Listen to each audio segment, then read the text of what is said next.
Good morning. Welcome to another One Mind meditation.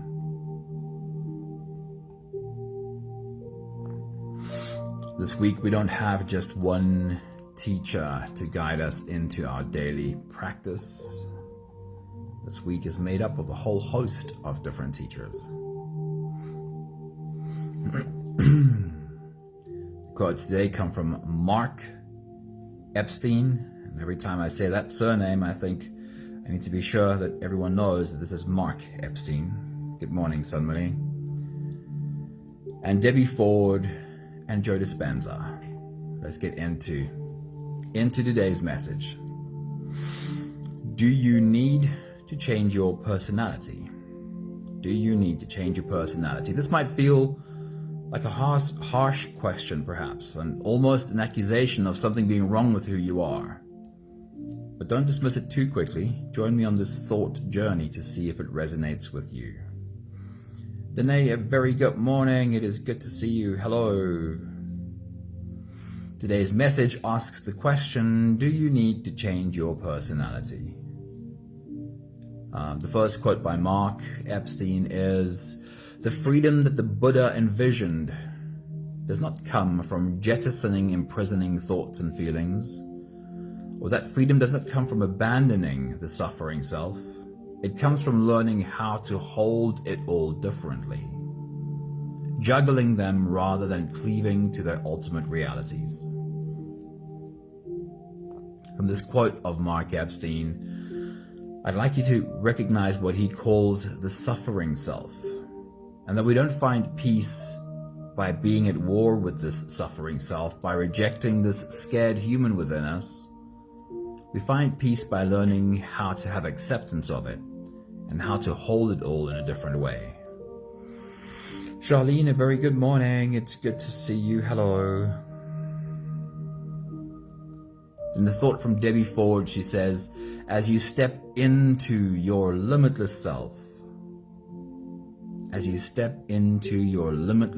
you might be confronted with old habits and patterns that are not necessarily based in truth.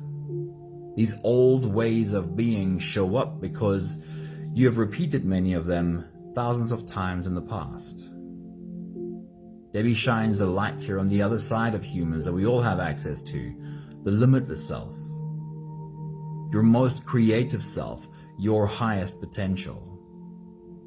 And she recognizes that what keeps us from fully living as our limitless self are these old patterns created by the scared human in order to feel like he or she can cope and survive in this sometimes scary world. Your personality is nothing more than this collection of coping mechanisms in an attempt to try and survive. And what makes it seem like a fixed thing is simply that the same patterns of survival have been on repeat for thousands of times. Your old coping mechanisms are well practiced, and everything that we practice so many times, we become really good at. But when you've been doing the work to overcome old fears, and when old patterns start losing their power because they're not needed anymore, then you don't reach for old coping mechanisms any longer, because you've built a new set of responses that invite your limitless self to shine. The last quote's from Joe Dispenza. He says, how you think, how you act, and how you feel is called your personality. And your personality creates your personal reality. So when you change your personality, you change your personal reality. Your personality is simply the set of thinking, feeling, acting habits that you've had on repeat. And when you no longer need your old set of reactions in order to feel like you can cope, then you've effectively changed your personality. It's a journey, have patience, but know that someday you will look back and realize that you have completely changed your personal reality.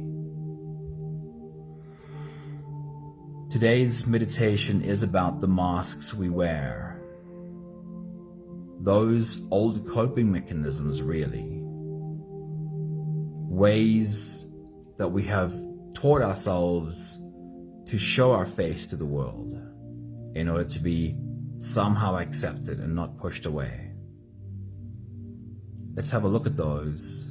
And also, while we do, we'll recognize the ways in which we might not need to use all of those old masks anymore. If you're ready, you can close your eyes and we'll float away together, starting with the first few big breaths. Let's take a deep breath in and out.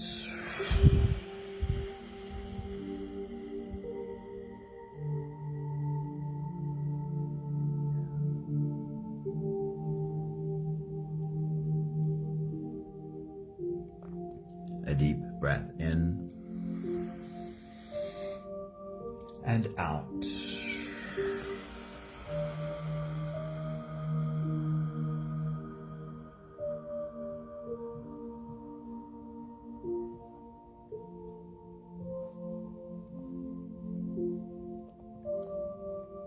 A deep inhale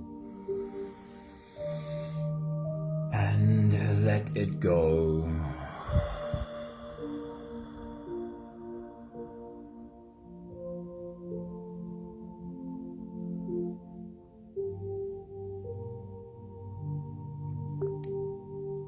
Deep breath in and out.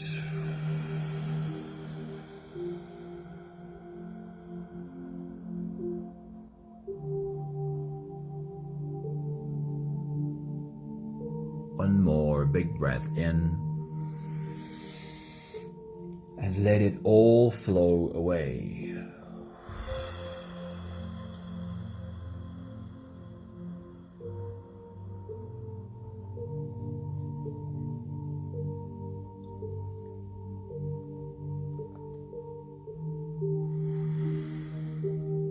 You can continue the same breathing pattern on your own time. Every slow inhale through your nose gets drawn all the way deep down into your belly. And as you fill up your belly with air, also raise yourself up. As you breathe in, stretch out your spine. Lift the top of your head toward the ceiling. And once you've reached your full height, let all of it go.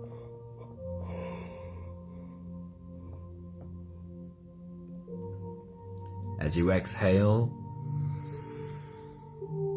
soften.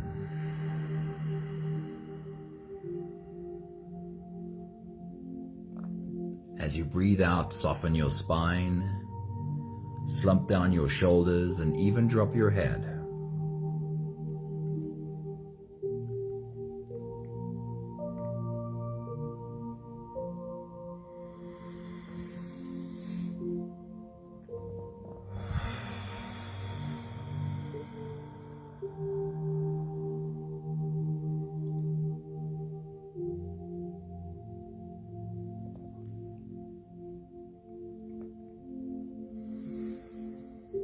You can continue the same breathing pattern on your own time. Every slow inhale through your nose is drawn deep down into your belly, and as you fill your belly with air, also raise yourself up.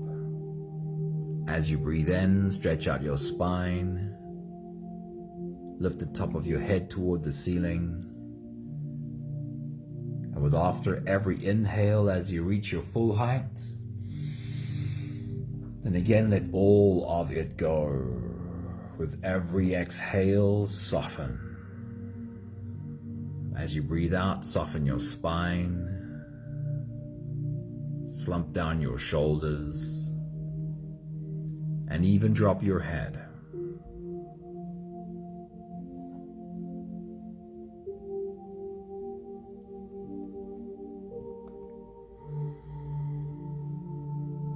As you continue your full body breathing,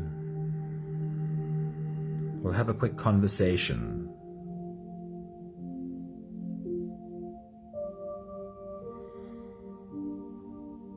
around the first or our first experience of forming a sense of self.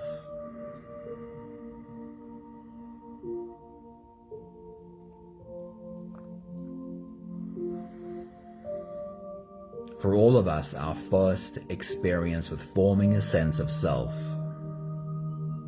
comes from what is called a reflected sense of self.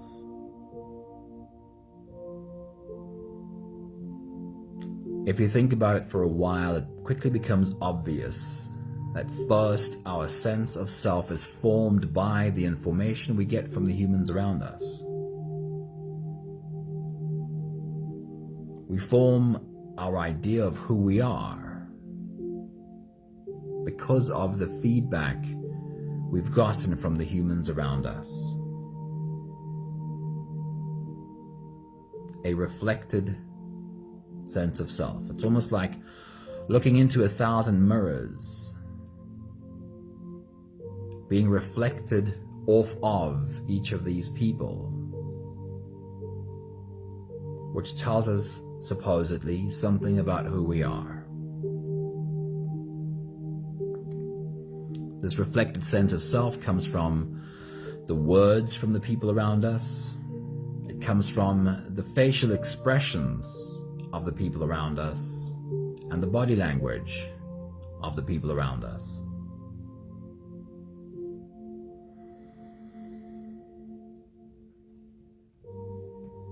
But then at some point, hopefully we learn that the opinions of the people around us have always been flawed.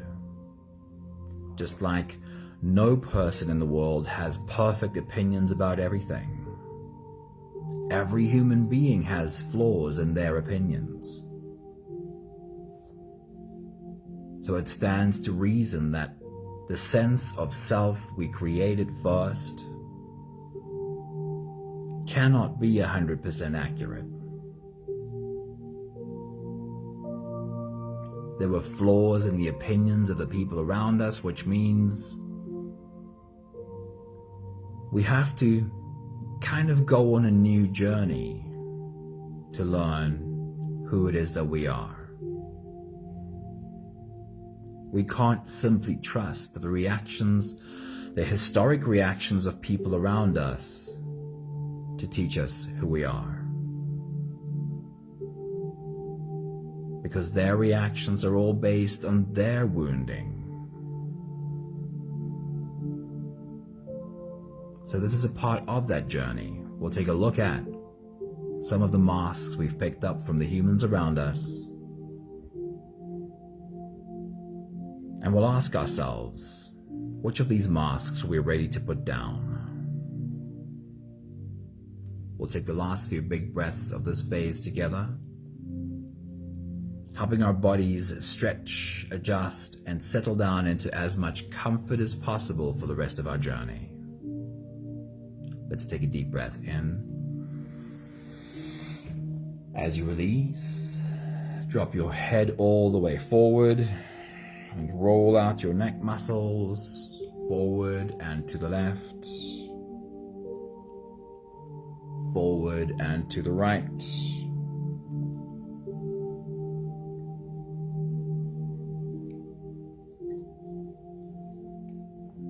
Take a deep breath in. As you release, roll your shoulders forward in big circles, nice and slow.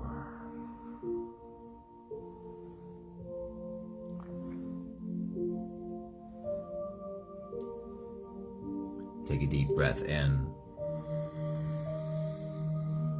As you release, roll your shoulders backwards in big, slow circles.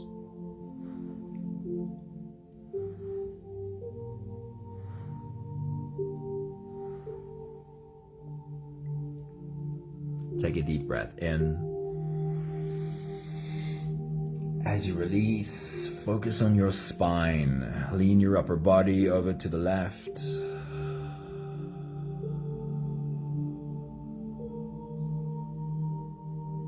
Lean your upper body over to the right.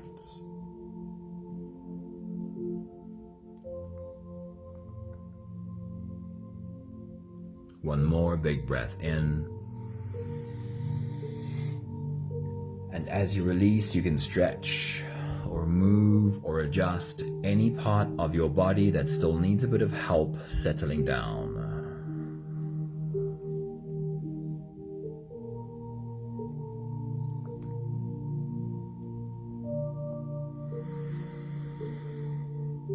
Having softened our bodies into a state of presence, or at least becoming as present as we possibly can be right now,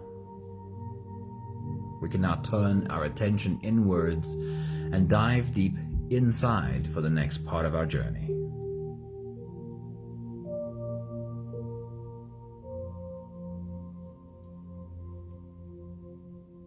With every next inhale, we'll hold our breath for a few short moments, followed by a really long, really slow exhale.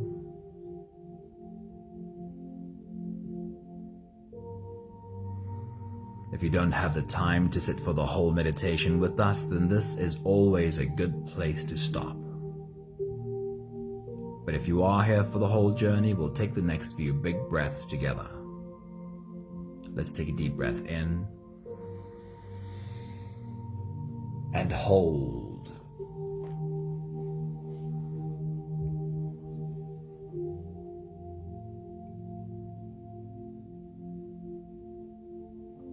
As you release, make it a long, slow exhale.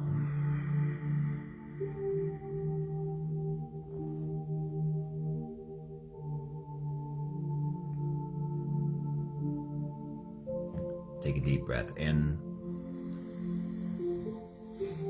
And hold.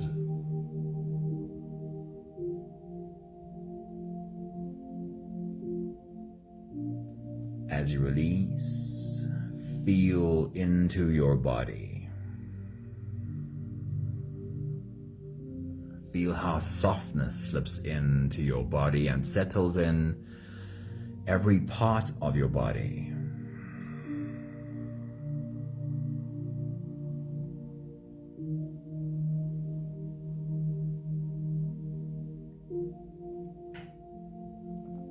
Take a deep breath in and hold.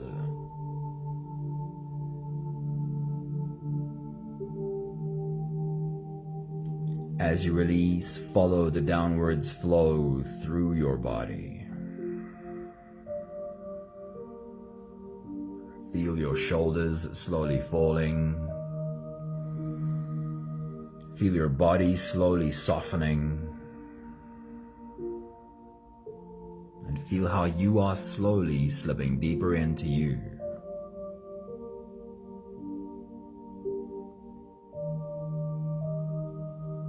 One more big breath in. And hold.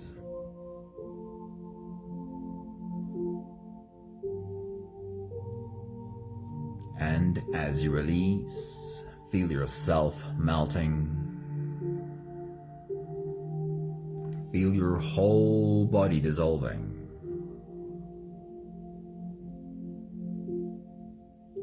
Feel how you are slipping into a deeper level of surrender with every slow exhale.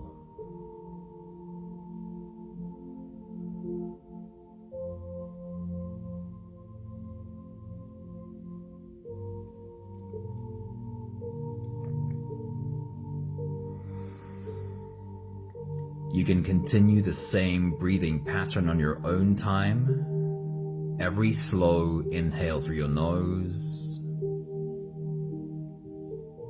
is an invitation. It invites you to turn inwards and follow this journey. So as you breathe in, feel the air flow in through your nostrils. Feel the air touch the back of your throat. Stay with your breath as it flows in through your lungs And as you fill up the balloon inside your belly, feel yourself slip all the way in. Hold your breath, but hold it only for as long as it feels easy, followed by a really long, really slow exhale.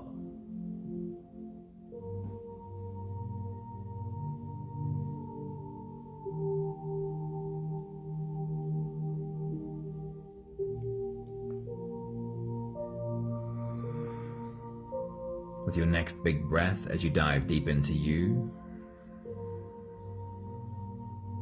Today's journey is called the masks we wear.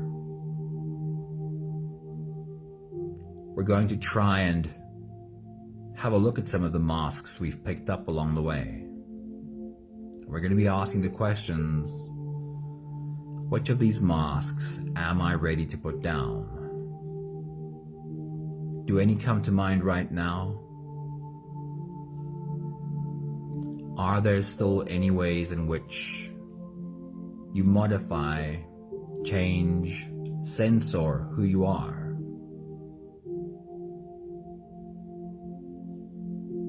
Take your next big breath.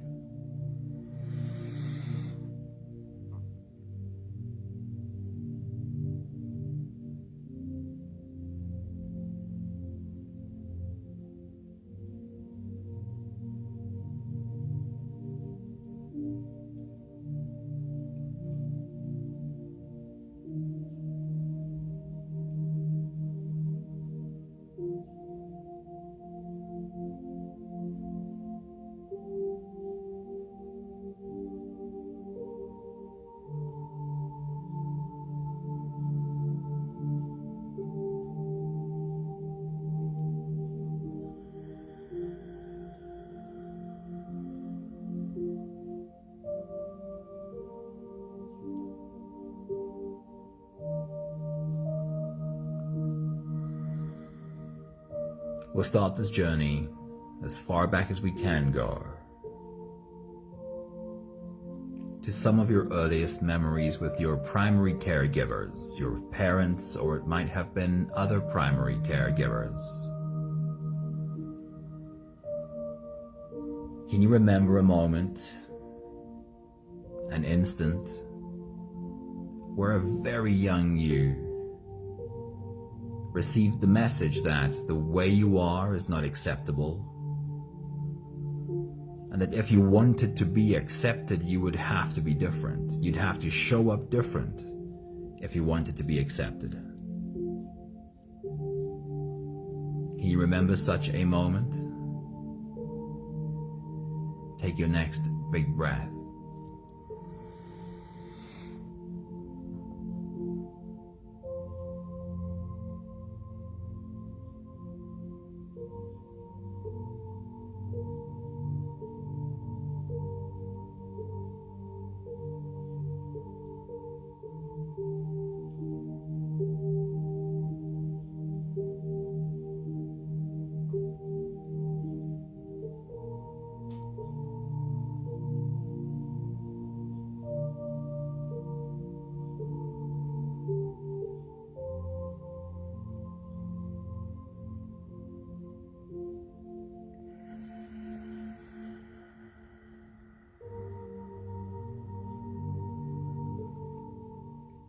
If you could, what conversation would you have today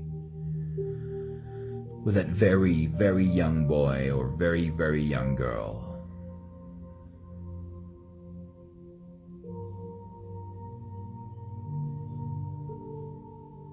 What conversation would you have to let him and her know that he, she does not have to show up any different?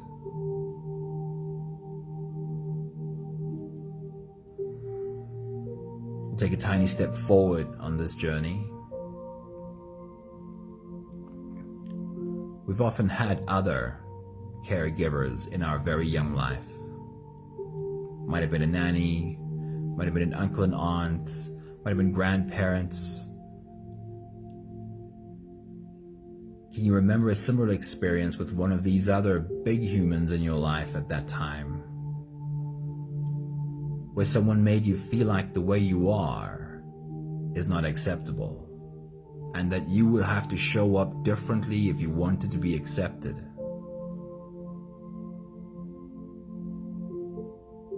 Can you remember the meaning you made, how you have to be different, what about you needed to be different? Take your next big breath.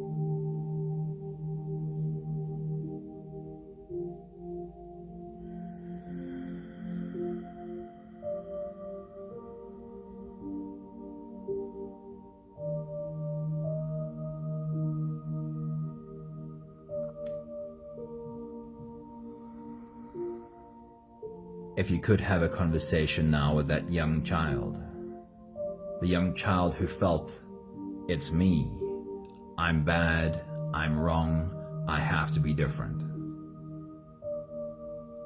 How would that conversation go?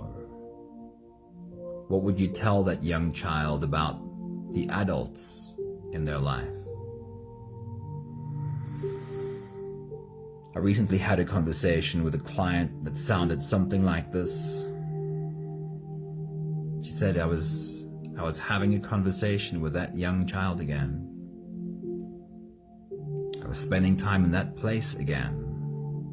And I realized these adults in my life were all batshit crazy. It was them. It wasn't me. It wasn't the little child's fault. It was the adults.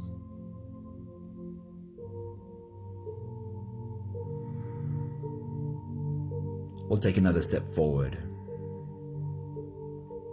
We're influenced by our interaction with other kids as well at that time. Did you spend a lot of time with other young kids, brothers, sisters, cousins, the neighbors' kids? And sometimes we have these interactions with kids more or less our own age, where we feel the way I am is not acceptable, and I will have to change, otherwise they won't like me. Can you remember an example?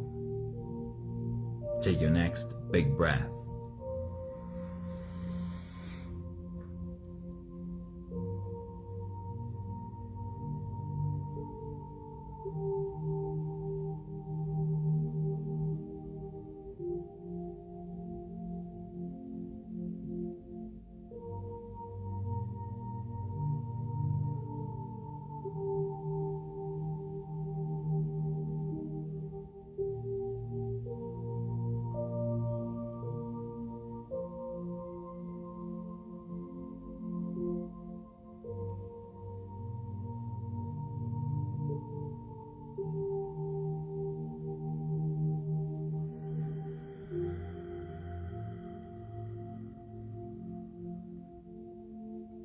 What conversation would you have now with that young version of you?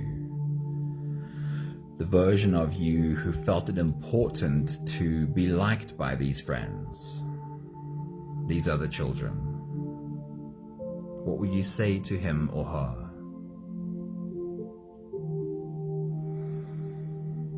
Teachers, of course, have an outsized influence in our young lives.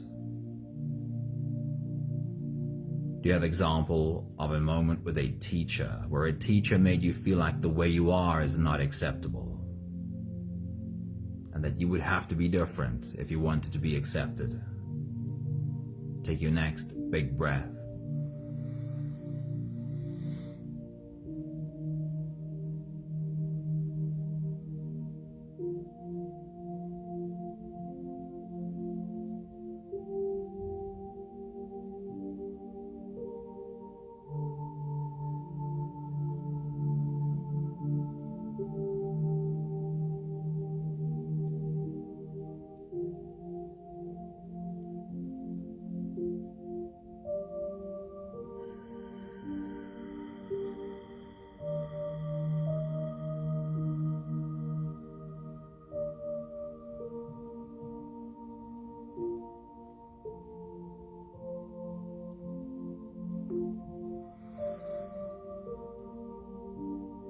What conversation would you have now with that young version of you who felt hurt by a teacher's comments? Is it easier now for you to look at teachers and go, well, yes, they're human. They have their own wounds. And they certainly don't always show up as the wisest version of themselves. Perhaps sometimes they also show up as the most wounded version of themselves.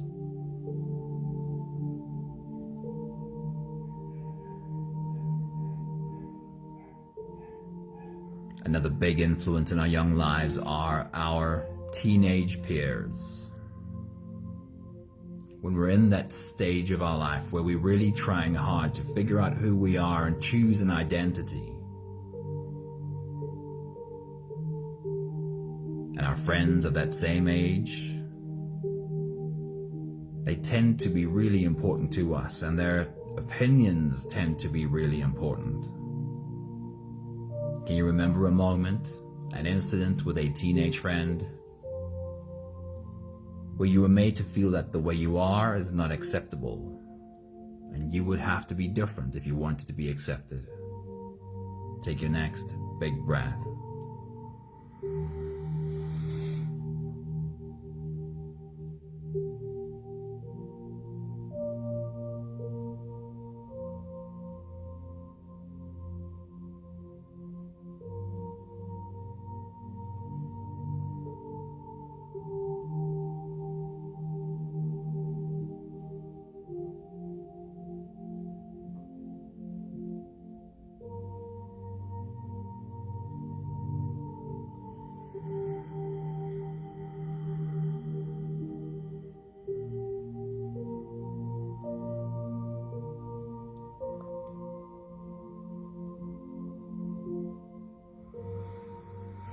What would you say today to your teenage self?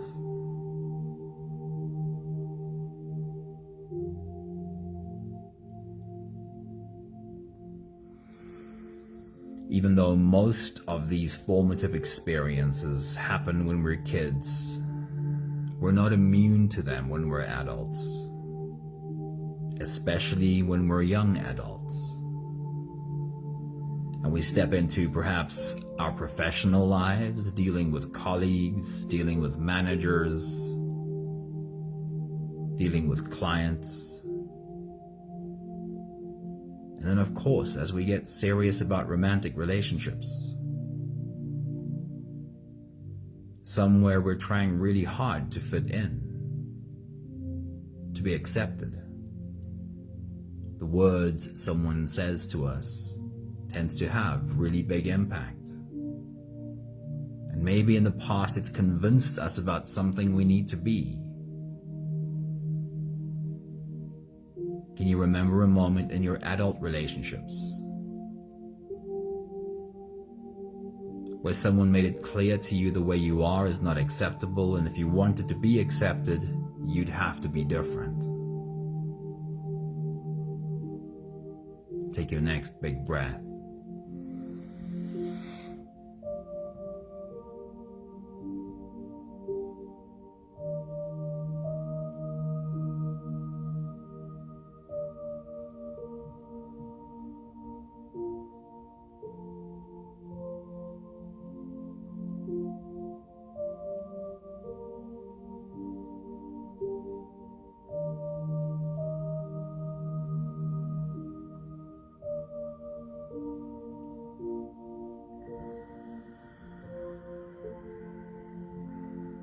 You can absolutely go back and have a conversation with the adult version of yourself, that young adult. You can do this for any of your past experiences. And if you could have a conversation with that adult, that past adult version of you, that moment of what you were, what would that conversation be? Would you be able to say, hey, I see it differently now.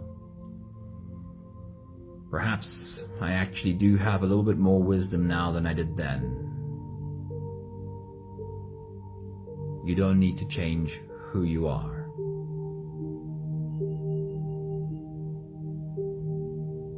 When other people want you to be different, it tends to be not because there's something objectively wrong with who you are, but more often it's because they want something that suits them.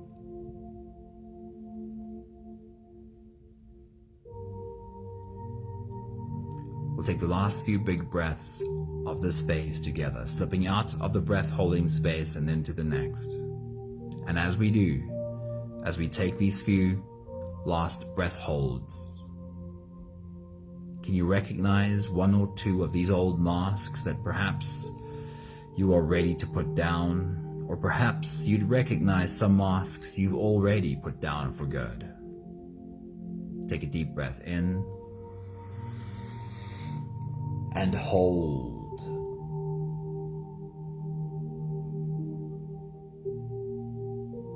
As you release, make it a long, slow exhale.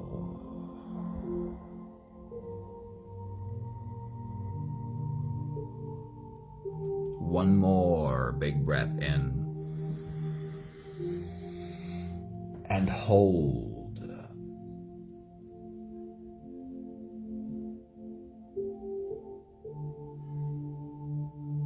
And as you release, feel yourself slip all the way through.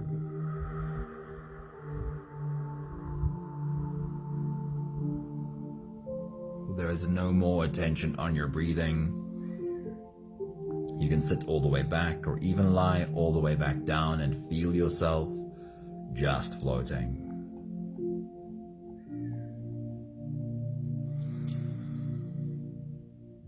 Today's quotes speak about dealing with these masks, really, although the quotes don't call them masks. It speaks about dealing with these ways we have been taught to be. And it also speaks to the other side of that, your limitless self, your true wisdom, the being, the soul that's never really needed to be chained in those old masks and patterns. Mark Epstein says, the freedom that the Buddha envisioned does not come from jettisoning imprisoning thoughts and feelings. It doesn't come from abandoning the suffering self. It comes from learning how to hold those old parts differently, how to juggle them rather than holding on to what you thought the reality of them was. Debbie Ford says, as you step into your limitless self, as you become aware that there is this unlimited part of you, there is this soulless being that you are, and it's not walking around with a lot of wounding. But as you step into this limitless self, you will be confronted with the old things, the old habits, the old patterns, the old masks. What she says is what you need to know about these old things is that they're not based in truth. These old ways of being show up because you have repeated many of them thousands of times in the past. The mask is difficult to put down because you've worn it so many thousands of times that it feels right. And taking off the mask feels wrong, feels scary. It'll just take a bit of practice. Joe Dispenza says, these old things, how you think, how you act, how you feel, we can call these old ways of being your personality. And we have to understand that our personality, how we show up and how we are, how we're being over and over again, that personality creates our personal reality. The way we see the world is going to be influenced by what we see through these masks we wear. Here's an invitation by Joe Dispenza. He says, when you change that personality, when you're no longer wearing all of those masks and seeing through all of those lenses, when you change your personality, you also change your personal reality. Your world will change, and you will be different when you finally no longer wear any of those masks.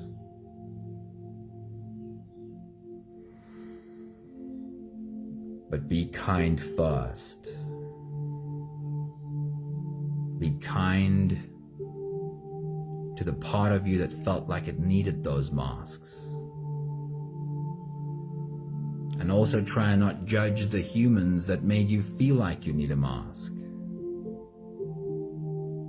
They were wearing their own masks too. Can you be gentle with you? Can you remind yourself gently, lovingly, kindly, every time the same old pattern, the same old mask shows itself again? It doesn't have to be war. It can be a holding. I can look at the sad part, I can look at the angry part and say, I'll hold you while you're sad, I'll hold you while you're angry. And still, even though I hold you, I'm going to choose a new response. I'm going to choose to try and do it without the old mask. We have the last 5 breaths of gratitude to do together. With every exhale, I'll say my thank you, and I invite you to say yours.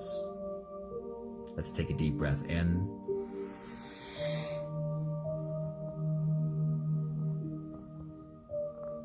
Thank you for becoming better at recognizing all the old patterns, the old habits.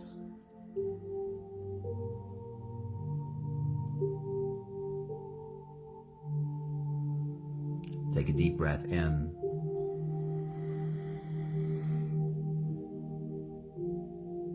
And thank you too for, even while I recognize the old pattern, the old habits, I'm also at the same time recognizing that I have found a new way to respond. I have found a new way of being. Take a deep breath in. Thank you for learning that an old pattern showing up is not failure. It doesn't mean that this doesn't work and nothing has changed. Recognizing the old pattern is growth. Seeing the old habit is proof of growing. And now choosing a new response, that's really badass. Take a deep breath in.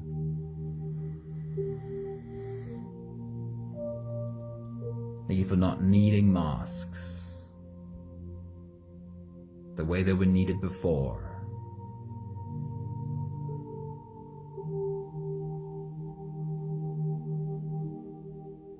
One more big breath in. Thank you, beautiful people.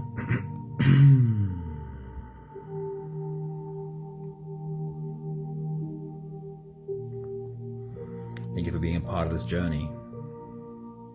Thank you for showing up, recognizing the old parts of you, and learning how to not be at war with the old parts of you.